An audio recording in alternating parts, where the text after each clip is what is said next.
Başbakan Yardımcısı Devlet Bahçeli ilk resmi yurt dışı gezisinde bir devlet başkanı gibi karşılandı. Türkmenistan'ın Bayrak Bayramı ve Sapar Murat Türkmenbaşı'nın doğum günü için davet edilen Bahçeli ilk olarak bağımsızlık anıtını ziyaret etti. Türkmenbaşı'yla Bahçeli'nin karşılaşması sıcak diyaloglara sahne oldu. Ne kadar pasport veriyorum? Senin tek kazan. Zahmetini ben bırak. Sonra veririm. Anıta çelenk koymak üzere hareketlenen Türkmenbaşı ve Bahçeli'nin geçtiği yola güller döküldü. Devlet Bahçeli'nin Türkmenistan gezisine 3 bakan ve çeşitli partilerden 5 milletvekili de katılıyor. Sadece DYP hükümeti protesto ettiği için geziye temsilci göndermedi.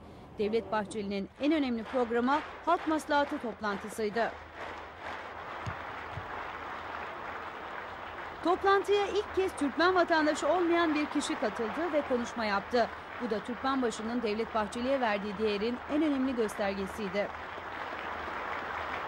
Bugün Türkiye'de Bahçeli'nin konuşması Türkmen televizyonlarından da naklen yayınlandı.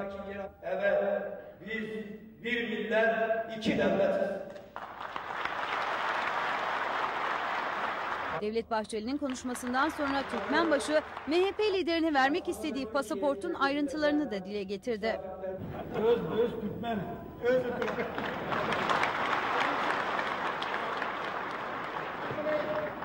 Türkmen'in pasportu nereliydi? Onun adım Devlet Bahçeli Türkmen.